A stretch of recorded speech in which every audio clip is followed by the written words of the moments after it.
To my channel preparation for exam. এই চ্যানেলে আজকে নেক্সট ক্লাসের মধ্যে একটা নতুন টপিক্স নিয়ে চলে এসেছি, সেটা হচ্ছে মাস রিলেটেড কিছু ইম্পর্টেন্ট কোশ্চেন। কোন মাসের কোন কোন দিন গুরুত্বপূর্ণ আনুষ্ঠানিক নামগুলো কী কী রয়েছে। যেমন ফেব্রুয়ারি মাসের আজকে আলোচনা করবো প্রথম, যে 1 ফেব্রুয়ারি ভারতীয় উপকূলীয় রক্ষী দিবস এবং ডাক বিমা দিবস, দুটোই 1 ফেব্রুয়ারি পালন করা হয়। 2রা ফেব্রুয়ারি বিশ্ব জলাভূমি দিবস বা বিশ্ব বিবাহ দিবস এবং 4ঠা ফেব্রুয়ারি বিশ্ব ক্যান্সার দিবস। 5ই ফেব্রুয়ারি কাশ্মীর দিবস পাকিস্তান পালন করে এবং 13ই ফেব্রুয়ারি বিশ্ব রেডিও দিবস বা জাতীয় মহিলা দিবস। বিশ্ব সামাজিক ন্যায় দিবস 20 ফেব্রুয়ারি। মিজোরাম অরুণাচল প্রদেশ দিবস 20 ফেব্রুয়ারি, এখানে বিশ্ব সামাজিক তোমার ন্যায় দিবস কিংবা মিজোরাম অরুণাচল প্রদেশ দিবস পালন করা হয়। 21 ফেব্রুয়ারি আন্তর্জাতিক মাতৃভাষা দিবস। 23 ফেব্রুয়ারি বিশ্ব শান্তি বা বোঝাপড়া দিবস। 24 ফেব্রুয়ারি আন্তর্জাতিক আবগারি দিবস। 28 ফেব্রুয়ারি জাতীয় বিজ্ঞান দিবস। এছাড়া মার্চ মাসের কয়েকটি ইম্পর্টেন্ট দিনগুলো দেখে নাও।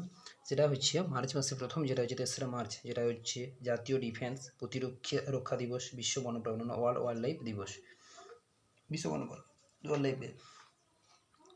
আচ্ছা, জাতীয় 4ঠা ফেব্রুয়ারি জাতীয় সুরক্ষা বা নিরাপত্তা দিবস।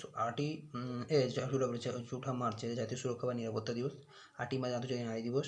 11ই মার্চ আন্দামান নিকোবর দ্বীপপুঞ্জ প্রতিষ্ঠা দিবস। 13ই মার্চ 11ই মার্চ হলো 13ই মার্চ ধূমপান বর্জন দিবস। 15ই মার্চ জাতীয় ক্রেতা সুরক্ষা দিবস বা বিশ্ব প্রতিবন্ধী দিবস। 16ই মার্চ জাতীয় টিকা দিবস। 18ই মার্চ অ্যাডিন্যান্স ফ্যাক্টরি দিবস ভারতে পালন করে। 21শে মার্চ যেটা হচ্ছে বিশ্ব সুখী দিবস। 21শে মার্চ বিশ্ব অরণ্য বা বিশ্ব কবিতা দিবস। 22শে মার্চ বিশ্ব জল দিবস বা বিহার দিবস।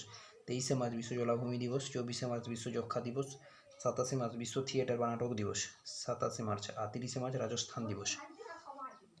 ঠিক আছে, এটা হচ্ছে মার্চ মাস ও ফেব্রুয়ারি মাসের রিলেটেড কিছু ইম্পর্টেন্ট কোশ্চেন ছিল। আচ্ছা, নেক্সট ক্লাসে পরের একটা মাসের গুরুত্বপূর্ণ কোশ্চেন নিয়ে তোমাদের সঙ্গে আলোচনা করব। আচ্ছা, তোমরা আমার এই চ্যানেলটিকে লাইক, শেয়ার ও সাবস্ক্রাইব করে রাখবে পরবর্তী আপডেট পাওয়ার জন্য।